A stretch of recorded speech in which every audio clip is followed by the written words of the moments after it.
But then because of the way the algorithm works, all of a sudden my For You page was just a bunch of queer women. Gay. And I was like, wow. Like, if you were not out in 2020, TikTok was going to tell you what's up. Absolutely. Absolutely. Like, there was no doubt in my mind at that point.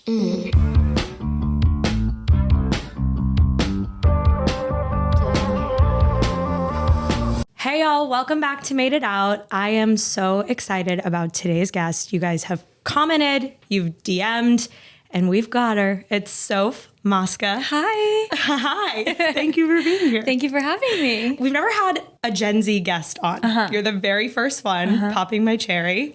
So we're going to talk about coming out kind of as a Gen Zer in the age of social media, coming out on TikTok. But before we get started, we do have Pride merch. My dad has been working very hard for you all, so it's limited availability. Go to the website, get it now. Yeah. Thank you. Our hat says lesbian lore because that's what Made It Out is, lesbian lore. Absolutely. And then the shirt says happy month of deadly sin, as Harrison Butker would say. All right, let's get started. Yeah. Can you tell me just a little bit about you? Where are you from? What was your childhood like? Yeah. So I grew up in New Hampshire, a relatively small town. I'm the youngest of three. So I have an older brother, older sister. And I grew up as a dancer. So most of my life was just school, dance, sprinkled in friend time, but a very chill life, I would say. Like no crazy vacations, nothing like that. I didn't grow up with like a really great financial situation. So we were just kind of in our small town and doing our thing. Did you have gay representation? No. I mean, like I had the big lesbian names, but it was like Ellen DeGeneres. Like it was just ones that I wouldn't necessarily connect with in any way. Yeah.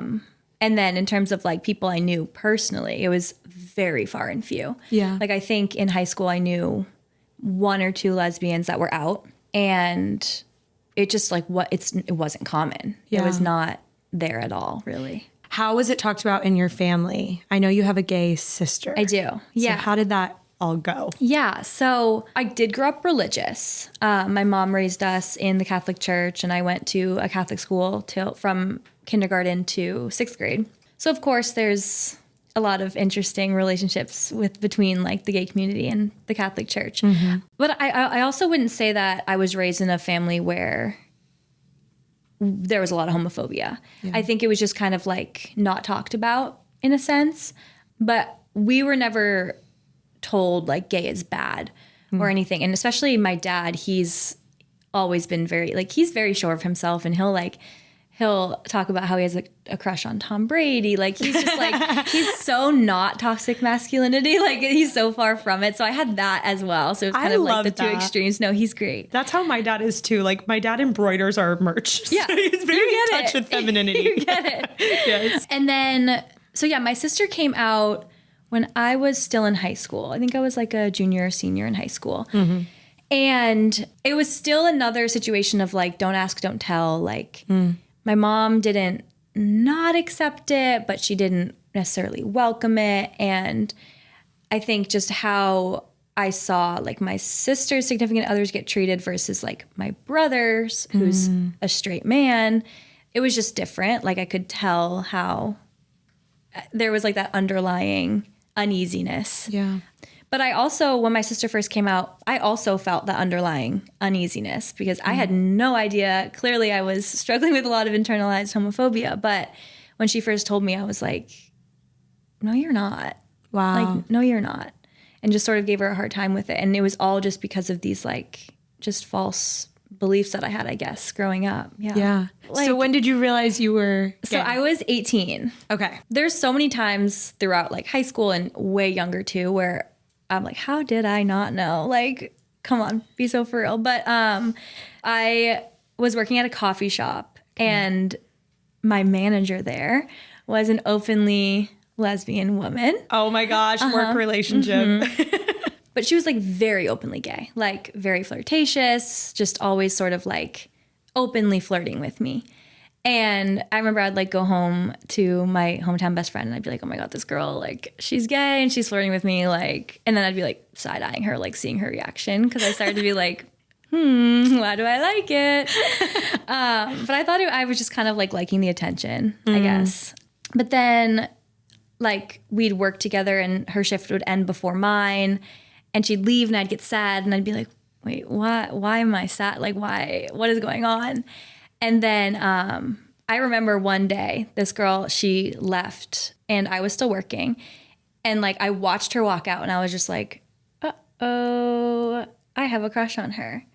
And it was like this, it was actually a horrible feeling at the time. Like it was like a sinking, nauseating feeling where I was like, no, there's no way. And I literally had to sit down because I was like, whoa, wait. Because I just like, it never even occurred to me that it could be the case. I really struggled with it for a second, but I really liked her.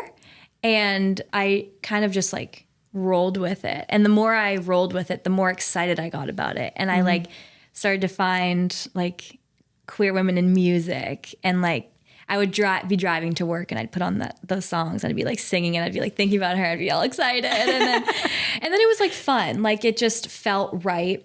I think once I realized how good it felt to like be so attracted to someone and to actually like feel what I felt like I was trying to feel with men, like that's when I was like, this all makes sense. Like this is why. Now I know what my sister was talking about. This is what my sister was feeling. Like I get it. And I think like, once I came to terms with it for myself, like it was just like, how could I ever have not understood it for anyone, but also for myself? Like I just couldn't, once I got there, it was like, wow, that's so crazy of me to like not understand it before. Who did you confide in at that point? Did you start dating this girl? I did. So that was my first girlfriend ever. Okay. But I came out to like my close circle of friends. And I came out as bisexual. I'm not. I'm a lesbian. But like it was just like the easier thing to do. But yeah, I came out to like my close circle of friends, which was at the time like my old high school dance team. And they were all awesome about it. Like I really lucked out because I didn't have anyone in my close personal life that ever gave me a hard time, really. If anyone had a hard time about it, they didn't ever bring it to me. Yeah. So I did luck out a lot with that because I got just a lot of, it was actually just a lot of like, okay. Like no one really seemed to think it was that big of a deal. Yeah. Which was really great. Yeah. Very lucky. Yeah. Did you have any fears around coming out or saying it out loud? It sounds like since you came out as bisexual first that maybe there was something there. Definitely. I think the biggest thing though was that I had just always grown up like picturing like getting married and getting married to a man and like having a family. And I think when I first came out, I didn't realize I could still get married and have a family. Like, I don't know. It just didn't like, it just wasn't what I thought. And I just in general don't like when things change or go different than I thought or planned. So it was just like another case of that where I was just like, this is not what I had in mind for myself. Yeah. But I think the biggest thing also was just like knowing that I probably would receive judgment because I was so straight in high school and middle school that people would just like either not believe me or like not validate me in any way. Like I think I just thought it was like it was just not what I expected. And that was just the biggest thing, coming to terms with like, okay, what I thought is not my actual reality. Yeah. Yeah. So how did you get from that to coming out online in a very big public way? Yeah. Crazy. So brave though. Yes. Thank you. So I started TikTok and I was just posting like random videos. My college roommates were just like, you should make dance videos, like whatever. And I was like, okay. So I downloaded the app. I didn't even have the app. I downloaded the app and started making dance videos. But then because of the way the algorithm works, all of a sudden my For You page was just a bunch of queer women. Gay. And I was like, wow. Like, if you were not out in 2020, TikTok was going to tell you what's absolutely, up. Absolutely. Like there was no doubt in my mind at that point. And I was just scrolling and seeing all these beautiful women and like so many women just being so openly gay. And I was like, that looks fun. I want to be a part of that. And TikTok was so cringy at that point in time. Really? So cringy. Oh my gosh. Like it was like hypersexual, like just like so like in your face, just like a lot. But I was eating it up. Like as a little baby gay, I was like, oh, this is awesome. Like, so I wanted to get in on the fun. And so I did. And I just started making these really cringy, like really, really violently cringy videos. And like they did well. It worked. And it worked. And like, but doing that, obviously like you get so much validation. And it really helped because I wasn't getting hate in real life, but I also wasn't really getting like, hey, this is awesome. Like, this is so cool. Like, and online I was. And so I think it helped so, so much. And then it also introduced me to so many friends, queer women, who I now, like, I then had a group of people I could relate to and who were also gay. And like, it just completely transformed like the trajectory of my life. TikTok does that. It does. I did the same thing. I came out at 28 and it was like during 2020 era of TikTok. Yeah. And I was getting on TikTok being like, okay, I'm gay. And like, where do I meet lesbians? And that's actually how I met Matilde, my current partner. And now I have this whole community because of it. Yeah. So get on TikTok and come out because it works. Like actually, yes. And you're gonna meet so many people that way. Like actually.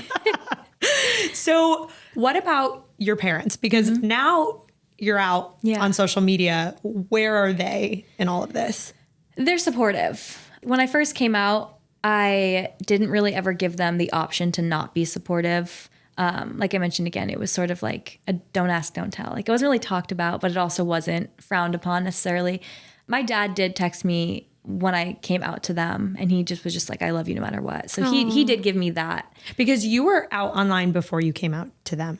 No. Okay. It was very shortly before all the online stuff. Got it. Okay.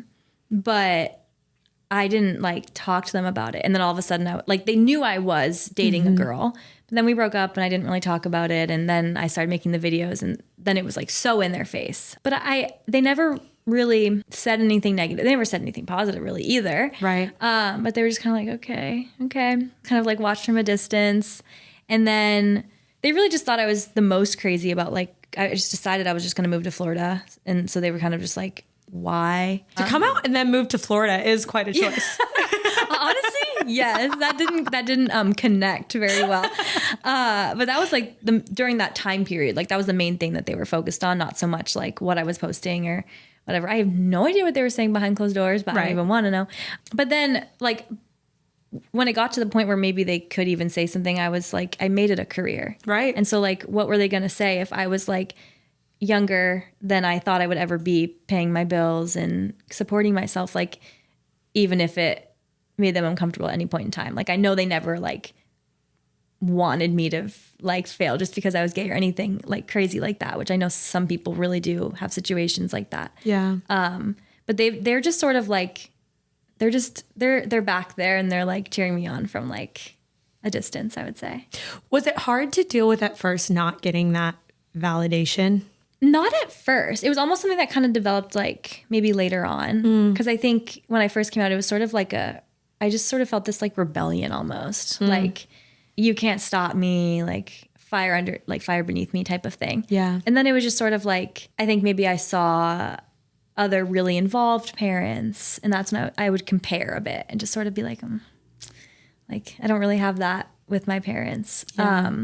But I think they've come a long way. Even though I don't even think where they started was bad. Like I think I really lucked out. Yeah. But like they really try. Like my mom will wear little pride shirts every once in a while, and like my dad just continues. Like they've been so welcoming too with like all my girlfriends that I've brought to them and everything. And yeah, I think they've improved in a really good way. Really warm way. Yeah. I think my parents were like that too at first. It was like kind of a education moment of like, you can ask me about my girlfriends. You can like ask questions. We can talk about it just like I also have a brother, like just like we talk about my brother's girlfriends, we can talk about my girlfriends, you know, but I do think it takes, and I was like that too. Like the first year of Pride, my mom didn't come and I was like, what the fuck? You didn't even come to Pride. I was so upset.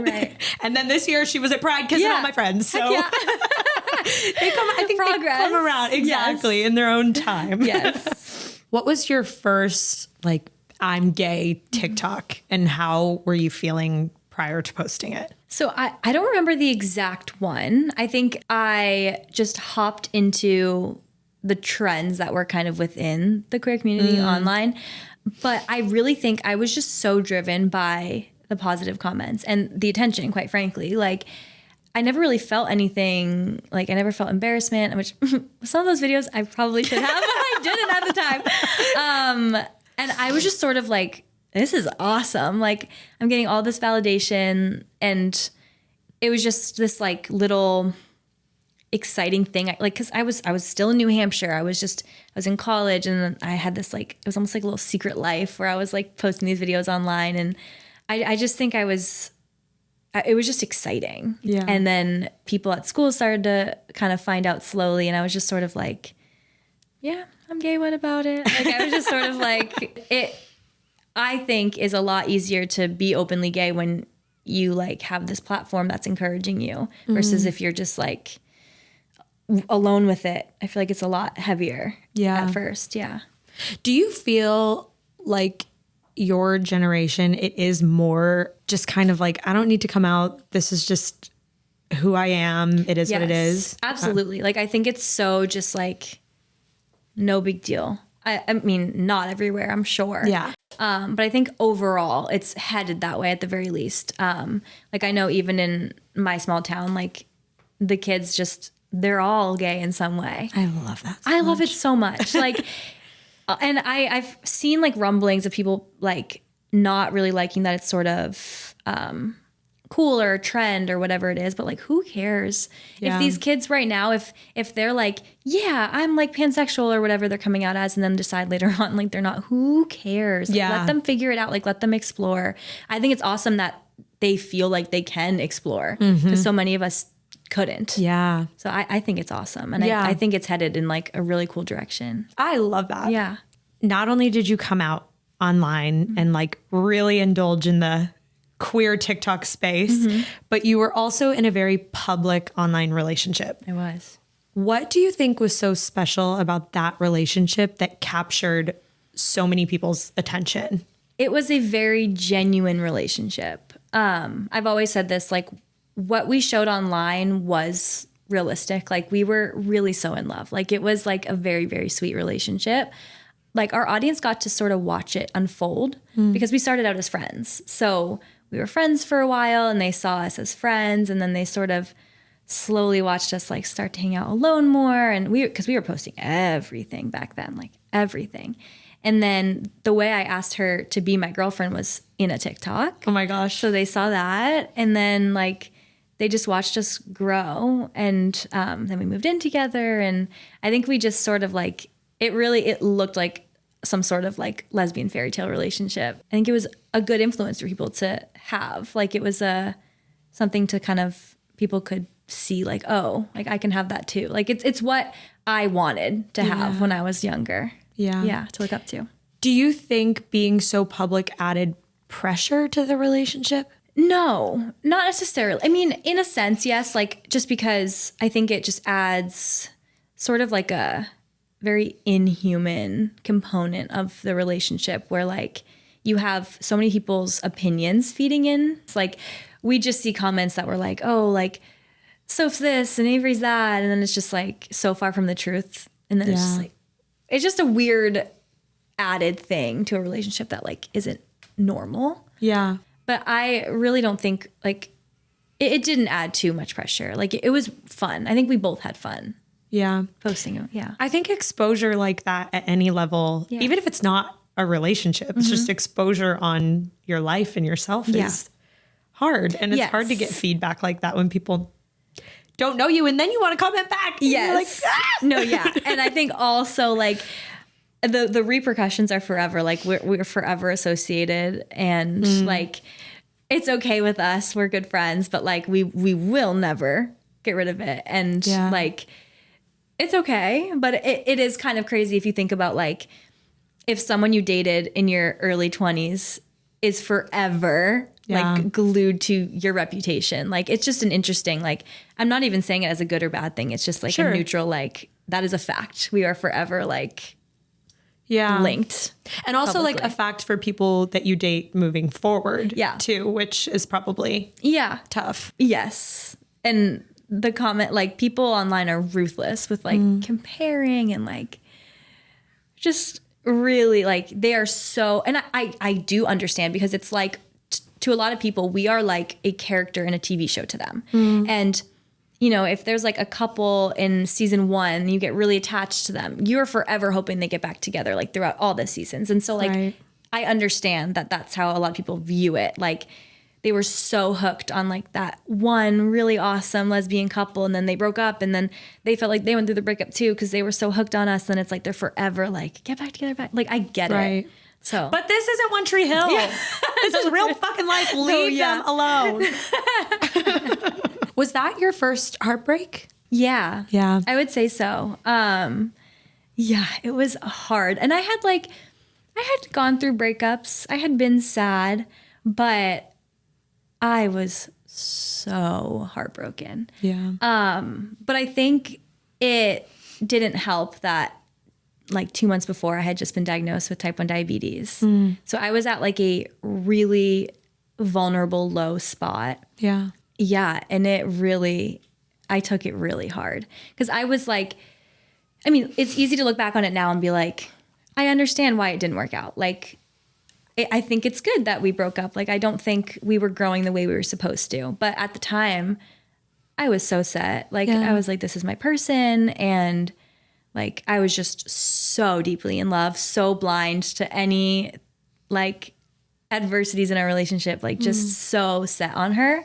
So it was like, it was a lot. And then it was a public breakup too. Right. So that's what I was going to, at that point in time, did the public aspect add? Yes. Were you like hoping that you could just hide away? Oh, it was insane. Well, I mean, I was watching the breakup unfold with the public because the way it was handled was so public. And so I was finding things out while everyone else was. And that was hard, because it was like, I just felt so out of control in my life. Like, it wasn't even just the breakup, but that was like a huge part of it. But like, with having just been diagnosed, and then I was like also going to be living alone for the first time ever. And then like, obviously the breakup, like, it was just like, I was just so out of control and felt like I had just like lost everything. And I would go on my free page and it was just like video about me and my relationship, video about me and my relationship. And so like, I couldn't escape. And then it was such like a what is going on type of situation that it was like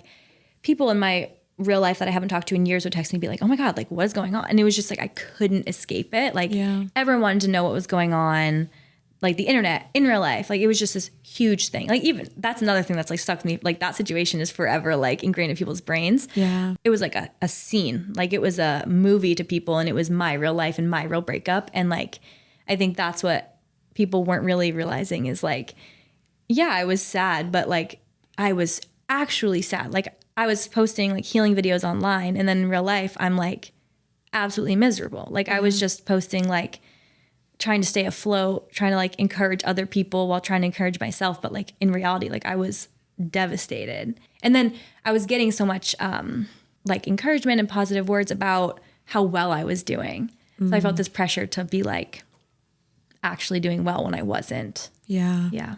How did you rebuild? Time, definitely time. But I moved from South Florida up to Tampa and had my first apartment on my own.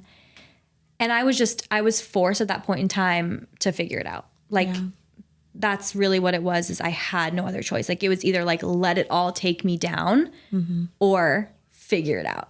So I did. And I found a group of friends there and just slowly recreated my life. And then as I was doing it, it was kind of awesome. Like, I got to reinvent myself, like really from the ground up, because it was like I had to really change everything I knew with a chronic illness, and then being single and then living on my own and like in a new city and finding new friends. Like it was all new. Yeah. But it ended up being really awesome and like just learning so much about myself.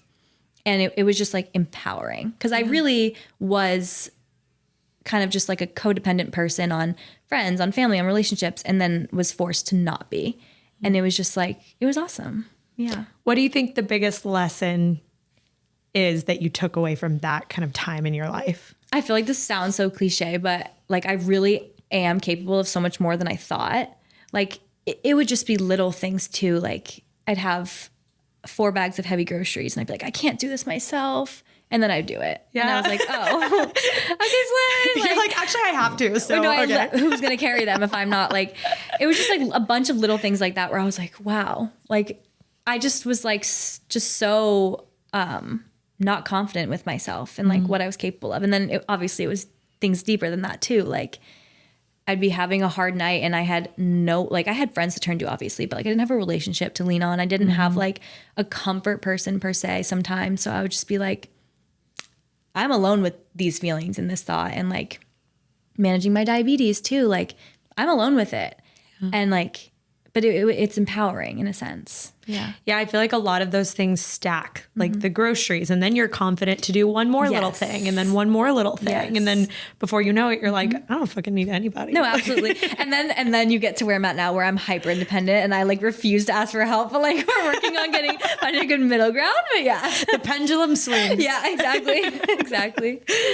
Can you give me just like an overview of where you're at today with your sexuality, your health? Yeah. With this breakup, I know you guys are friends again. Yes. So what's the journey been like and where are you at today? Yeah. So I'm at an interesting point in life, I would say. I just turned 25. Love it. So I feel like I've done a lot of reflecting. It's that like quarter life. Yes. Quarter life crisis, perhaps. Yeah. Just a lot of like in good and bad ways, like looking at like where I am versus where I thought I would be at 25. And there's a lot of really awesome things that I never thought could be possible. But then there's also like a lot of things where I'm like, I'm not in a long-term relationship. Like I just a lot of just, it's different than what I expect, kind of going back to like how I felt when I was first coming out too. Like it's just different than what I thought. So just like coming to terms with that. But I think I am also at a point where I think I've been pretending I was like really okay for a long time. And I think that's starting to catch up to me where I'm like, I actually can't anymore. Like I need to stop acting like I'm okay. Like it's okay that I'm like really like I've been through a lot in the last few years. Like I think I just really tried to be like, nope, it didn't bother me. Look at me. I'm doing so good. Like I'll be all of your inspirations. Like I'll come out on top. And like I think now I'm just like, I'm going to give that baton to someone else and I'm going to actually like feel all these feelings I've been kind of pushing away for 3 years. So that's kind of where I'm at now, just like working through everything I pushed away and just learning who I am as an adult, like as 25-year-old me. Like I think she's just different than what I expected, and not in a bad way, but just different. So I think just like a lot of just coming to terms with like who I am and what my reality is kind of just where I've been at and what I'm working through. Yeah. I think there's a lot of motivation that people could gain from that too. Yeah. And just hearing you say like, I'm not okay all the time. And it's okay to not be okay all the time. Yeah, and absolutely. I'm not that much older than you, but I am a little bit older than you.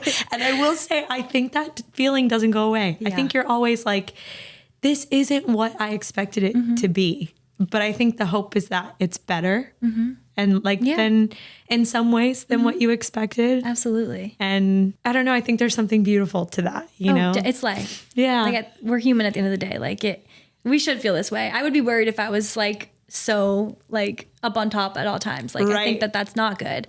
Yeah, I think I'm living a very human life as I should, and I see it as a good thing. Yeah. I love it. Yeah.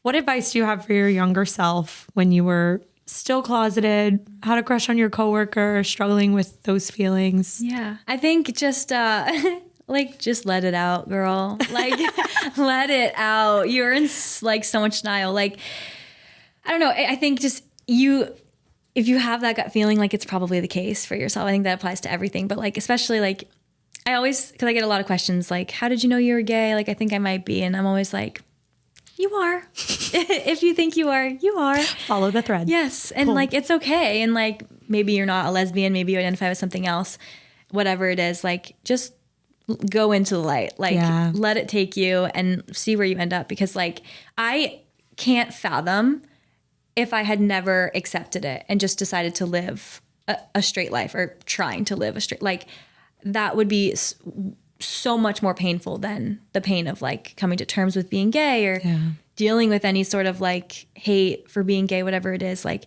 I think not being authentic to myself would be so much more painful. Yeah. And I think most people would feel that way too. Just lean into it. Yeah. Thank you. Yeah. What are you working on in therapy? Oh my God. It actually relates to what we were talking about. Just like accepting the person I've become as an adult. I used to be a lot more of a people pleaser, and a lot more reserved in a way of like my opinions maybe. And also like always just trying to whoever I'm surrounded by, just acting and being whoever they wanted me to be essentially. And I've grown into this like kind of hard-headed person and just very set on this is who I am, this is how I think. And again, with the trend of like, it's just different than who I used to be, different than who I always identified as. But it is who I am. And I got here through having to now manage a chronic illness and dealing with breakups and just life experiences. And like, this is who I became. And it's just so different than who I always thought of myself as. So I think that's like what I've been really struggling with, like accepting, like, it's not a bad thing that I am this way. It's just different. And that's what we've been working on. Just being like, it is okay for not everyone to like you. Like it's really, really okay. What does that look like in the moment? Like, do you stop, pause, and like voice the opinion or? No, I think it's more so just like, I really, when I would be with a group of people, whoever it was, like I was not authentic to myself. Like I would morph into whatever I thought they all wanted to see just to keep peace. And I think I've worked on not having to always keep the peace so much. And like, okay, maybe like my sense of humor doesn't get well received by everyone, or maybe like not everyone's going to like me, and that is okay. Like, I think in the moment, it's more so just like staying authentic to myself and true to myself and not being so like, oh my God, okay, wait, let me make sure I'm like catering to their sense of humor. Let me make sure I'm like acting like just staying within myself more. Which is so hard because sometimes people will fall off and that's like hard to take. But I think you attract the right people who do love actually who you are. Yes, so I agree. That's great. Thank you. All right. We end on a game. Okay. It's called You Haul or You Ghost. Okay. She's perfect, except for maybe this one little quirk. Okay. She uses a different fork for each food on her plate. Oh my God, U-Haul. Really? Yes. Is this you? No, but I'd be like, okay, like she knows what she wants. She's specific. Like I'd be like, rock on. Okay, a little sus, but rock on. Like, I mean, yeah, I'd be like, do your thing, girl. You just are gonna have to buy some extra forks. Yeah, because I feel like we never have enough forks. They always go missing. Yeah, you know, as long as she's funding her fork obsession, then that's fine. Yeah, that is a fair boundary. Yeah, there you go. That is a lot of fucking dishes, and I do not like to do dishes. If that is her red flag, I will take it. Like okay. If she's amazing, but she just piles up those dishes, I'll do it. Okay, one more thing. Imagine being at a restaurant and they're like, I'm gonna need 5 more forks. So that would be an ick, actually, unfortunately. But I'd put up with if genuinely that was her one thing, I'd be like, give her the forks. Give her the forks. You're like looking at the waiter like, I'm so sorry. I'm like, please. Actually, you're gonna have to tip a lot. You know what? Too. I don't need a fork. Actually, just give her mine. I'm like shoveling with my hands. Okay, you all. They narrate their day to inanimate objects. Like they're talking to the toaster. They're talking to. So that's me. I hairbrush. fear. Really? I like this. I think it's kind of cute. So I would say U-Haul. Okay. But like if she's like doing it like ironically. Is that what you're doing? Yes, okay, wait. Yeah, ironically. Yeah. Like I'm just like talking, but like I'm not like, I know they can't talk. If she's so serious, like having these conversations, I'm worried. Like she's hearing the toaster talk back to her. Is that what you mean? Like that's bad. No, see, I can't do that. I'm gonna ghost that one. But if she's like if it's like ironic, like she's like almost like making fun of people that do it, then I'm like, I'm into it. Okay. But if it's serious, I'm worried. Okay, We're good ghosting. clarification. Yeah. They quote lines out loud while you're watching movie and TVs. Ghost. You ghost. I think I agree with this one. I can't do it. It for me, I'm like, shut up. Like you can know them and not have to like say like, I don't think you're cool because you know the lines. Yeah, it's kind of giving pick me a little bit. Yeah, like I'm gonna get the ick. Yeah. Really bad, actually. Yeah. Okay, I agree. They have an Android. I'm ghosting. I'm not answering ever. Actually. Really? No, I can't do it. This one does feel like a generational gap to me because I don't really care that Really? much. No, I can't do it. Unless they're like from Europe, maybe. Then it's hot. Then it's hot. Yeah. Then it's like cool and European. Yeah, no, I'm ghosting. I can't. Okay, I can't do it. Thank you so much for being here. You. This has been so fun. Yes, it has. The last thing we do is just like a little cheers. Okay. So what are we toasting to? Oh my gosh. Let's toast to my 25th year. 25th year. Yeah. Keep me Let's do updated. it. Cheers. Cheers. I will. I'll let you know on my next birthday how it went. Yes. We'll do like a Where Are They Now episode. Yeah, part 2. Thank you guys for listening to the episode today. Please remember to rate, review, subscribe, comment. We really, really appreciate it. Follow today's guest at Soph Mosca, our show at Made It Out Podcast, and me at Mal Glowinky. Today's show was produced and edited by Matilde Jordan, my girlfriend, and also worked on exclusively by lesbians. Pussy was once had, now no longer getting that, so friendship it is. Yeah. Yeah.